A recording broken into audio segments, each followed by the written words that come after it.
Welcome to my channel education centre पर आप सभी का स्वागत है। 2024 बिहार बोर्ड क्लास 10 जितने भी छात्र एवं छात्राओं जो वार्षिक परीक्षा की तैयारी करते हैं उसके लिए एक बेहतरीन प्लेटफॉर्म अगर कहें तो एजुकेशन सेंटर आपके लिए है। और इस पर लगातार जो सभी वीडियो जो डालते हैं उसको आप बारी बारी से देखते रहें। जैसा कि अभी हम बात करेंगे 13.1 मेंसुरेशन का चैप्टर है जो घन और घनाभ से रिलेटिव है। जो पहला क्वेश्चन उसमें दिया गया है उस पर हम बात करेंगे 13.1 से। जैसा कि क्वेश्चन है 13.1 से,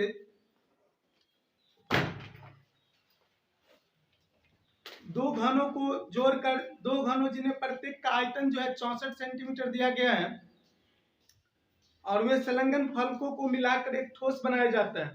इससे प्राप्त घनाभ का पृष्ठीय क्षेत्रफल ज्ञात करें। तो सबसे पहले हम इस पर बात करेंगे कि घन का आयतन जो होता है वह भुजा क्यूब होता है। तो इसके अंदर भुजा जो है पता नहीं है और जो है आयतन जो है इसके अंदर 64 सेंटीमीटर है। तो जैसा कि हम बोर्ड पे देखेंगे, बात कर रहे हैं यहाँ पर, सबसे पहले जो क्वेश्चन के अंतर्गत दिया गया हो उसको आप लिखें। जो इसके अंदर दिया गया हो उसको आप लिखें। तो यहाँ पर लिखेंगे माना कि, या दिया हुआ है कि, आप कुछ भी ऐसा लिख सकते हैं। तो लिखेंगे माना कि भुजा इक्वल टू HCM और आयतन इक्वल टू 64 cm। जैसे कि आप पिछले कक्षों में भी इस प्रकार का क्वेश्चन से आपको मुलाकात हुआ होगा और यहाँ पर भी विशेष केयरफुली के साथ देखें। तो यहाँ पर लिखेंगे जो फार्मूला दिया गया है उस फार्मूला को ही निकालें। ध्यान रखें अगर आयतन दिया हो तो आप आयतन का ही फार्मूला लगाएं। यहाँ पर लिखेंगे घन का आयतन बराबर भुजा क्यूब। यहाँ पर जो आयतन 64 सेंटीमीटर क्यूब जो दिया गया है आप यहाँ आयतन के नीचे रखें और भुजा का जो मान दिया गया वो x है तो आप यहाँ पर x रखें। इसका क्यूब है तो आप इसे भी क्यूब करें, यहाँ रखें 64 का 64 और यहाँ रखें x क्यूब का x क्यूब। आप x क्यूब को इस तरफ ला सकते हैं और 64 को फिर आप इस तरफ रख सकते हैं। यहाँ पर x क्यूब है तो ध्यान रखें कि यहाँ पर पावर इसके रूट अंडर जो करेंगे यहाँ पर 3 में से आप 1 निकालें, यानी 64 को जब आप जो है तोड़ेंगे यानी घन करेंगे, क्यों करेंगे, कब करेंगे, तो इसको जो 4 चौका 16 होगा और 16 चौका 64 होगा, यानी इस 3 में से आप 1 निकाल सकते हैं। ये जो निकल गया ये भुजा निकल गया। घनों को जोड़ेंगे तो घनाभ प्राप्त होगा और घनाभ जो प्राप्त होगा तो उसकी जो चौड़ाई होगी वह उतना ही रहेगा और ऊंचाई भी जो रहेगा वह उतना ही रहेगा और जो लंबाई प्राप्त होगा वह लंबाई जो होगा वह दो घनों को जोड़ने के बाद दोनों की लंबाई वह जुट जाएगा। यानी जैसा कि भुजा जो 4 निकल चुका है तो इसका जो 4 और 4 जो हो जाएगा वह लंबाई जो हो जाएगा वो 8 हो जाएगा और जो चौड़ाई जो रहेगा b वह 4 ही रहेगा और ऊंचाई भी जो है 4 ही रहेगा। इसीलिए आप यहां लिखेंगे घनाभ का पृष्ठीय क्षेत्रफल। जैसा कि 13.1 में यह क्वेश्चन दिया गया है, एक घन का आयतन 64 सेंटीमीटर है और उससे जो भुजा निकलता है तो परिणामी घनाभ का पृष्ठीय क्षेत्रफल ज्ञात करने के लिए कहा जा रहा है। यहाँ पर लिखेंगे घनाभ का पृष्ठीय क्षेत्रफल बराबर जो फार्मूला होता है 2 into LB plus BH plus LH। 2 का 2 रखें, L का मान जो प्राप्त होगा वह 8 होगा और B का जो मान होगा वह 4 होगा और यहाँ फिर 4 गुने 4 होगा प्लस L का मान फिर यहाँ 8 होगा।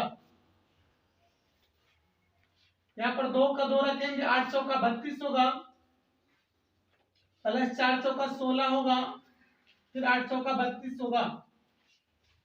आप इसे जोड़ेंगे 2 और 6 8, 8 और 2 10 का 0 हासिल 1 होगा, 3 और हासिल 1 4, 5 और 3 8 होगा, यानी 80 होगा। और 80 को आप जो यहाँ से जो है पोस्ट जब हटाएंगे तो गुना में जाएगा 80 गुना 160 सीएम स्क्वायर जो है यह घनाभ का पृष्ठ क्षेत्रफल निकल चुका है।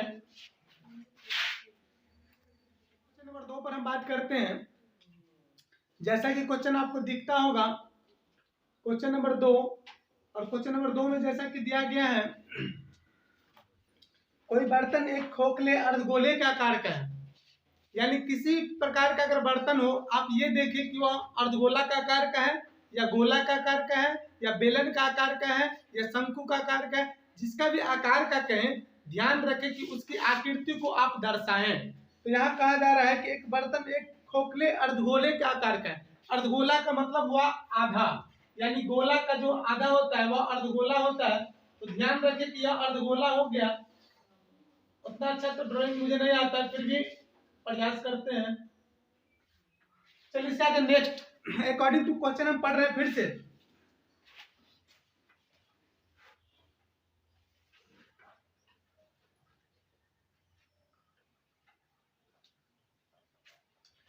फिर इसके आगे जो दिया गया है, जिसके ऊपर एक खोखला बेलन है, जिसके ऊपर एक खोखला बेलन है, जिसके ऊपर एक खोखला बेलन है, जिसके ऊपर एक खोखला बेलन है, यानी एक अर्धगोले के ऊपर जो है एक खोखला बेलन है।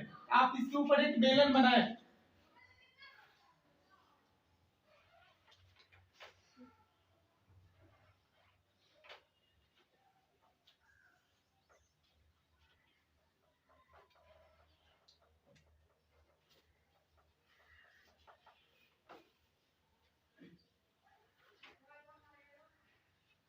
जिसके ऊपर एक खोखला बेलन है। और फिर इसके आगे देखते हैं, इस अर्धगोले का व्यास जो है वह 14 सीएम है। तो ध्यान रखें कि जब व्यास जब रहता है तो व्यास की जो आधी होती है वह त्रिज्या होती है। तो यहाँ व्यास अगर 14 सीएम है तो त्रिज्या जो हो जाएगा इसका वह 7 सीएम हो जाएगा। और इसका जो कुल ऊंचाई दिया है वह 13 सीएम दिया गया है।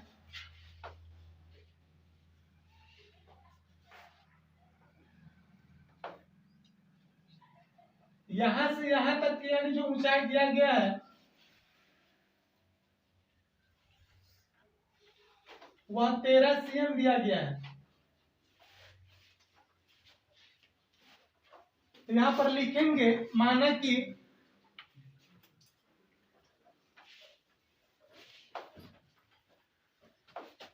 अर्धगोले में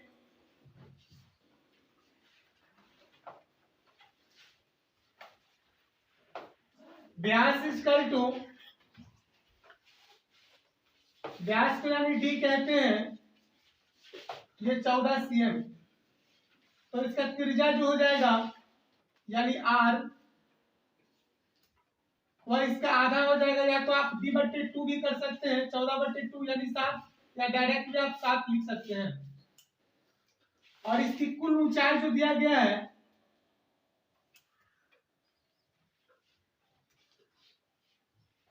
कुल ऊंचाई वह 13 सीएम है। तो ध्यान दें कि यहां से अगर यहां तक की कुल ऊंचाई अगर 13 सीएम है तो आप इस कुल ऊंचाई में से अगर त्रिज्या को घटाएंगे तो वह बेलन की जो रियलिटी ऊंचाई है वह पता हो जाएगा। यहां पर लिखेंगे बेलन की ऊंचाई यानी h इक्वल टू 13 - 7 यानी 6 जो हो जाएगा इसका, यह ऊंचाई पता हो जाएगा बेलन का।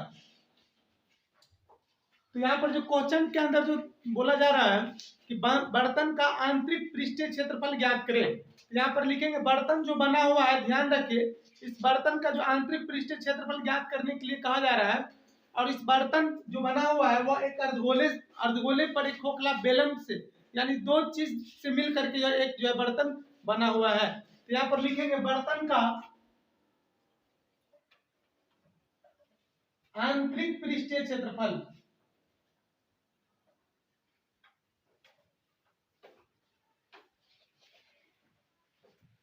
तो बर्तन जो बना हुआ अर्धगोले से यहाँ पर लिखेंगे अर्धगोले का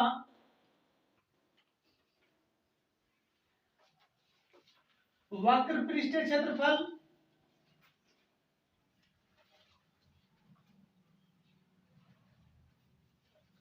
और अर्धगोला पर एक बेलन भी है, तो यहाँ पर लिखेंगे बेलन का वक्र पृष्ठ क्षेत्रफल। तो ध्यान रखिए, जैसा कि इससे पहले 9th क्लास में पढ़ भी चुके होंगे बेलन, शंकु, गोला, अर्धगोला, इसके बारे में अगर नहीं भी पढ़े तो अभी भी इस चीज को समझे। अर्धगोला का जो वक्र पृष्ठ क्षेत्रफल होता है वह 2 पाई r स्क्वायर होता है, और बेलन का जो वक्र पृष्ठ क्षेत्रफल का जो फार्मूला होता है वह 2 पाई r h होता है। इस दोनों में जो मिल रहा है उससे आप कॉमन ले सकते हैं, तो 2 यहाँ भी है और 2 यहाँ भी है, पाई यहाँ भी है और पाई यहाँ भी है, r यहाँ भी है और r यहाँ भी है, तो यहाँ पर आप 2 पाई r जो है कॉमन ले सकते हैं। तो ध्यान दें, यहाँ पर स्क्वायर था तो यहाँ पर 2r था तो यहाँ पर 1r बचा, और यहाँ पर 2 पाई r जो है कॉमन में यहाँ आ गया तो यहाँ पर सिर्फ और सिर्फ h बचा। 2 को 2 ही लिखेंगे और पाई का जो मान होता है वो 22/7 लिखे। 3.14 भी होता है, लेकिन अकॉर्डिंग टू क्वेश्चन जब तक कहा नहीं जाए आप 22/7 में ही रखें, और r का जो मान है वह 7 है तो यहाँ पर 7 रखें। फिर r का मान 7 है, फिर प्लस h का जो मान है वह 6 है, आप 6 रखें। 7 को आप 7 से काट सकते हैं और 22 को 2 से गुना करेंगे तो 22 गुना 44 होगा, और यहाँ पर कोष्ठ के अंदर की जो क्रिया होगी वो प्लस होगा। 7 और 6 13, 7 और 6 13, तो यहाँ जो है 44 और 13 को जो आप गुना करेंगे तो 4 किया 12 और यहाँ पर 572 होगा। ये 572 सेम स्क्वायर जो निकल गया वह बेलन का आंतरिक पृष्ठ क्षेत्रफल 13.1 का तीसरा नंबर क्वेश्चन। जैसा कि क्वेश्चन आपको स्क्रीन पर दिखता ही होगा, और हम बात करते हैं जो एक खिलौना है उसकी त्रिज्या 3.5 सेंटीमीटर है, और वह खिलौना जो एक शंकु के आकार का है। आप ध्यान दें कि खिलौना हो चाहे जो भी चीज हो, लेकिन वह किस आकार का, ये बहुत बड़ा मायने चीज है कि वह किस आकार का है। अगर बेलन के आकार का है तो आप बेलन का फिगर को दर्शाएं, शंकु का आकार का है तो आप शंकु का फिगर को दर्शाएं, गोला का आकार का है तो गोला का फिगर को दर्शाएं। जिस चीज की आकृति में अगर कहें उस चीज के आकार को आप बोर्ड पे या कॉपी पर जहां भी बनाए आप उसको दर्शाएं। तो यहाँ पर जो क्वेश्चन कहा जा रहा है, एक खिलौना है जिसकी त्रिज्या 3.5 सेंटीमीटर है। तो यहाँ पर हमने एक खिलौना बनाया जो अर्धगोलाकार है और उसकी जो त्रिज्या है और 3.5 सेंटीमीटर है। 3.5 सेंटीमीटर है, तो आप यहाँ पर लिखे 3.5 सेंटीमीटर, और इस खिलौने पर जो है एक शंकु जो है अध्यारोपित है, यानी इस खिलौने पर जो अर्धगोलाकार एक जो खिलौना है उस खिलौना पर जो एक शंकु अध्यारोपित है, यानी उसके ऊपर से जो है एक शंकु जो है इस पर खड़ा है। तो जैसा कि इस अर्धगोले पर आप ऊपर से देखते होंगे कि एक शंकु ऊपर से खड़ा है, जिसकी कुल ऊंचाई, यानी इस कहने का अर्थ यह है कि अर्धगोला की जो त्रिज्या है अर्धगोले की और शंकु की, यहां से लेकर के और यहाँ जो अर्धगोला तक का, यानी यहाँ से दोनों को कुल ऊंचाई जो है वह 15.5 है, 15.5 है। जैसा कि आप किताब में देख सकते हैं 15.5 सेंटीमीटर है इसकी कुल ऊंचाई।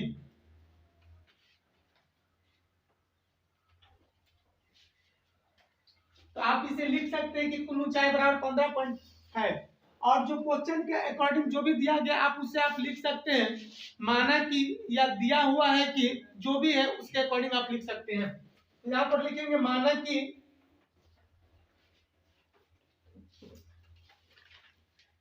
खिलौने में, या आप ऐसे भी लिख सकते हैं खिलौने की जगह अर्धगोले में, क्योंकि यह खिलौना किस आकार की है, खिलौना तो दोनों मिल करके है, लेकिन यहाँ पर डायरेक्ट आप ऐसे लिख सकते हैं अर्धगोले में। अर्धगोले में यहाँ जो त्रिज्या है r बराबर 3.5 सेंटीमीटर तथा शंकु में जो h है वह शंकु में जो h हो जाएगा वह कुल ऊंचाई जो है 15.5 माइनस जो त्रिज्या है आप उसमें से घटा दें। जब कुल ऊंचाई में से अगर त्रिज्या को आप घटा देंगे तो जो आपकी जो शंकु की जो रियल ऊंचाई है वह शंकु का रियल ऊंचाई यहाँ पर पता हो जाएगा। तो 15.5 में से आप 3.5 को जब आप घटाते हैं तो यहाँ पर 12 जो है वह प्राप्त हो जाएगा और 12 सेंटीमीटर वह शंकु की जो है वह ऊंचाई ज्ञात हुआ। तो आप यहाँ पर लिख सकते हैं क्वेश्चन के अनुसार, क्वेश्चन में कहा जा रहा है कि खिलौने का संपूर्ण पृष्ठीय क्षेत्रफल ज्ञात करें। तो खिलौने का जो संपूर्ण पृष्ठीय क्षेत्रफल होगा, ध्यान यहाँ पर देने की यह बात है कि खिलौना आखिर बना किस चीज से है, तो अर्धगोले से और शंकु से। तो जिस चीज से मिलकर बना है उस चीज का जो आप वक्र पृष्ठीय क्षेत्रफल निकाले। तो यहाँ पर जो है तो यहाँ जो है खिलौने का आप लिखे तो L बराबर फार्मूला नोट करें कि L बराबर जो होता है h square plus r square. तो h का जो मान होता है वो h का मान यहाँ 12 है तो आप 12 का स्क्वायर करें, फिर r का मान 3.5 है तो आप इसका भी स्क्वायर करें। 12 का स्क्वायर जो हो जाएगा 144 हो जाएगा और 35 को जब गुना करेंगे तो यहाँ पर 1225 होगा और यहाँ पर एक अंक पीछे जब यहाँ दशमलव है तो 35 को 35 से गुना करेंगे तो 1225, तो यहाँ पर 2 अंक पीछे दशमलव होगा, इस चीज को भी ध्यान रखें। ये तो 44 यानी रुपया में है और यहाँ भी 12 रुपया में है और ये 25 पैसा में है। तो आप पॉइंट वाला को पॉइंट उसके बाद ही रखें, यानी तो 44 से 12 को आप जोड़ेंगे 156 प्राप्त होगा, 156 प्राप्त होगा। पॉइंट 25 को पॉइंट 25 ही रखें और इस 12 को आप 144 में जोड़ें तो 156 प्राप्त होगा। और जब इसको वर्गमूल करेंगे तो यहाँ पर जो हो जाएगा 12.5 गुने 12.5 यानी 125 और 125 को आप गुना करेंगे तो ध्यान रखें कि 156.25 ही होगा, जैसा कि आप कहीं साइड में नोट में कर भी सकते हैं। तो 12.5 और 12.5 को जब गुना करेंगे तो 156.25 होगा।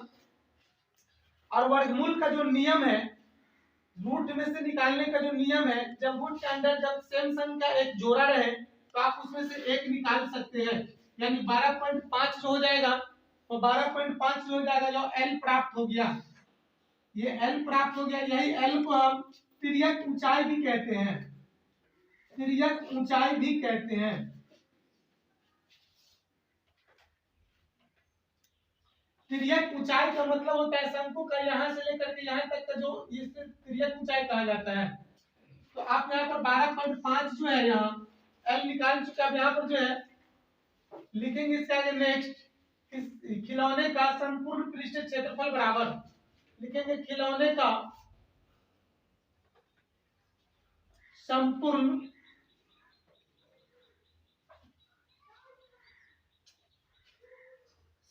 पृष्ठीय क्षेत्रफल बराबर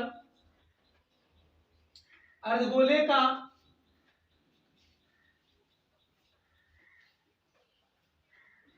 वक्र पृष्ठीय क्षेत्रफल जोड़ अर्धगोले के ऊपर जो शंकु है तो आप यहाँ पर लिखे शंकु का वक्र पृष्ठीय क्षेत्रफल। अर्धगोले का जो वक्र पृष्ठीय क्षेत्रफल होता है वह 2 पाई r स्क्वायर होता है, जैसे कि आप इससे पहले बिफोर क्वेश्चन में भी इस फार्मूला को सेट किए हैं। तो यहाँ पर लिखेंगे 2 पाई r स्क्वायर और शंकु का जो वक्र पृष्ठीय क्षेत्रफल होता है वह पाई r l होता है।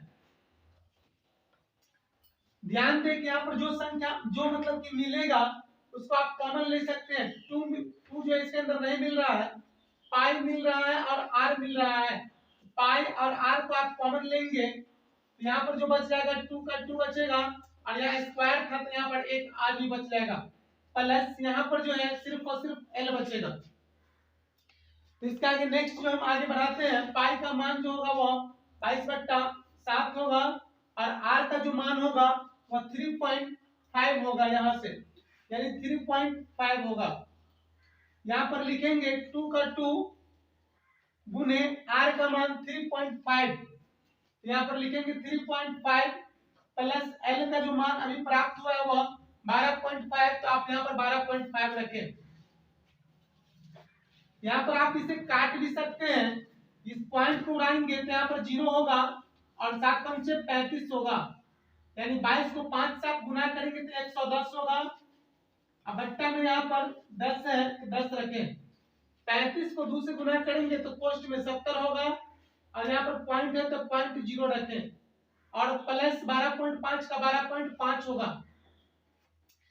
आप यहाँ पर जो है इससे काट भी सकते हैं, 110 बट्टा 110 बट्टा 10 है तो 11 दाही जो होगा 110 होगा, 11 दाही 110। यहाँ पर आप 12.5 को और 7 को जब आप जोड़ते हैं तो 12 7 19 होगा, 19.5 होगा, 19.5 होगा जब इसको आप जोड़ते हैं तो, और 19.5 यानी 11, यानी 195 को आप 11 से जब गुना करेंगे तो 214.5 होगा। ये इसका जो है बर्तन का खिलौने का संपूर्ण पृष्ठीय क्षेत्रफल ज्ञात हो चुका है। और आप इस तरीका से जो है हर वीडियो को देखते रहें और अच्छा लगे तो लाइक एंड सब्सक्राइब जरूर करें। और जो भी विद्यार्थी 2023-24 सेशन में जो मैट्रिक की परीक्षा अगर की तैयारी कर रहे हैं तो उनके पास तक आप इस वीडियो को जरूर शेयर करें। 4 पर हम बात करते हैं इसके आगे नेक्स्ट 13.1 का चौथा नंबर क्वेश्चन। भुजा 7 सेंटीमीटर वाले एक घनाकार ब्लॉक के ऊपर एक अर्धगोला रखा हुआ है और अर्धगोला का अधिकतम व्यास हो सकता है। इस प्रकार बने ठोस का पृष्ठीय क्षेत्रफल ज्ञात करें। तो बनाने से पहले आप लोग ध्यान रखें कि किताब भी जो है आप ऊपर में जरूर रखें और किताब भी जरूर रखें पास में, किताब भी पास में जरूर रखें। तो यहाँ पर सबसे पहले लिखेंगे माना कि घनाकार का मतलब होता है घन और घनाभकार का मतलब होता है घनाभ। और जब एक भुजा अगर दिया हो तो उसमें समझे कि घन की बात होती होगी। अगर एक भुजा दिया हो तो घन का ही बात होता होगा, और जब अगर लंबाई रहे, चौड़ाई रहे, ऊंचाई रहे तो वहां पर घनाभ की बात होगा। इस क्वेश्चन में देखिए कि भुजा दिया गया है 7 सेंटीमीटर, यहाँ पर लिखे माना कि घन में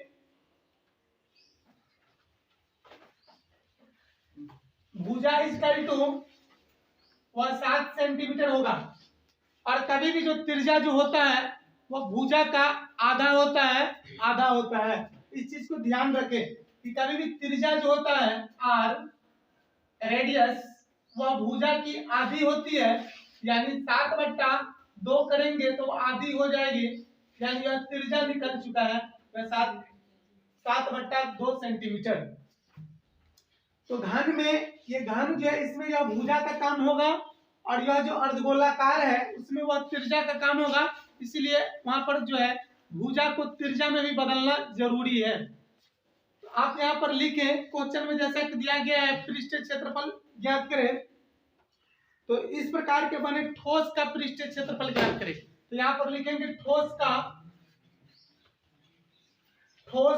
पृष्ठीय क्षेत्रफल ज्ञात करें। ठोस का पृष्ठीय क्षेत्रफल जो होगा, ठोस का पृष्ठीय क्षेत्रफल बराबर लिखेंगे कि घन का कुल पृष्ठीय क्षेत्रफल, घन का कुल पृष्ठीय क्षेत्रफल, और यहां पर लिखेंगे माइनस अर्धगोलाकार के या अर्धगोला के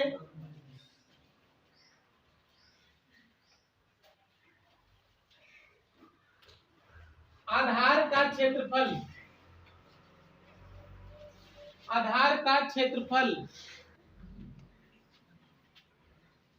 तो यहाँ पर अर्धगोला के आधार का क्षेत्रफल, और यहाँ लिखेंगे प्लस अर्धगोला का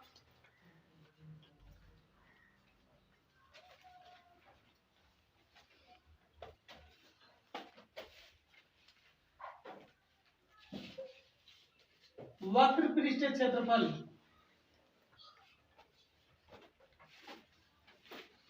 तो आप ध्यान दें कि घन का जो कुल पृष्ठीय क्षेत्रफल होता है फार्मूला वह 6 गुने भुजा स्क्वायर होता है। घन का जो कुल पृष्ठीय क्षेत्रफल होता है वह 6 गुने भुजा स्क्वायर होता है। तो आप इसे 6 गुने भुजा स्क्वायर रखें। और यहाँ जो दिया गया है अर्धगोला का आधार का क्षेत्रफल, किसी भी चीज का आधार का अगर क्षेत्रफल पूछे तो आप ध्यान रखें कि वह पाई आर स्क्वायर ही होता है। चाहे वह बेलन का आधार का क्षेत्रफल पूछे या शंकु के आधार का क्षेत्रफल पूछे या वृत्त का आधार का क्षेत्रफल पूछे या किसी भी चीज का आधार का क्षेत्रफल पूछे तो वह पाई आर स्क्वायर ही होता है। तो जैसा कि आप यहाँ पर लिखे minus pi r square plus अर्धगोला का वक्र पृष्ठीय क्षेत्रफल जो होगा वह अर्धगोला का वक्र पृष्ठीय क्षेत्रफल जो होगा वह 2 पाई आर स्क्वायर होगा।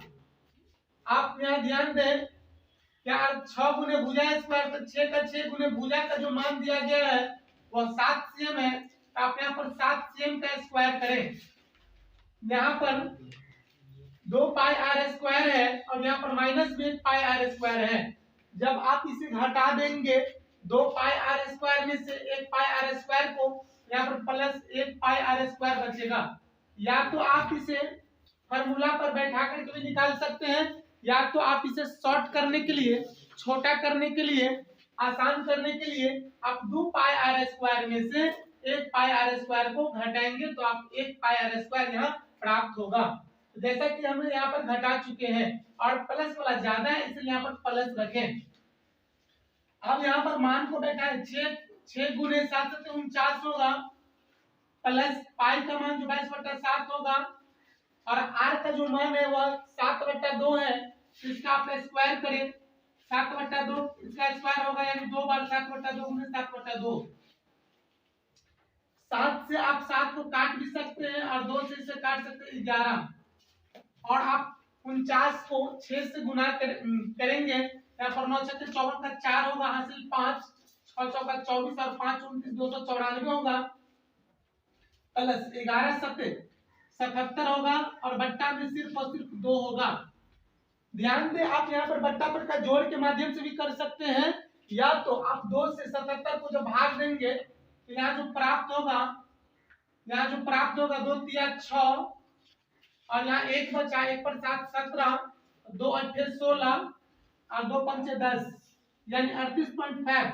आप इस प्रकार से भी काट करके इसमें आप जोड़ सकते हैं तो भी आंसर होगा। या तो आप यहाँ पर बट्टा 1 लेकर के बट्टा पर का जोड़ का भी माध्यम से कर सकते हैं। तो आप 294 में आप 38 को जब जोड़ेंगे तो यहाँ पर जो होगा 8 4 12 का 2 होगा हासिल 1 और यहाँ 9 3 12 1 13 का 3 हासिल 1 और यहाँ जो हो जाएगा 2 1 3 यानी 332 पॉइंट जो होगा 332.5 जो होगा इस ठोस का पृष्ठीय क्षेत्रफल निकल गया। अगर आप लोग को अच्छा लगे तो लाइक एंड सब्सक्राइब जरूर करें और जो क्लास 10 से बिलोंग करता है जो स्टूडेंट उसके पास तक इस वीडियो को जरूर पहुंचाएं।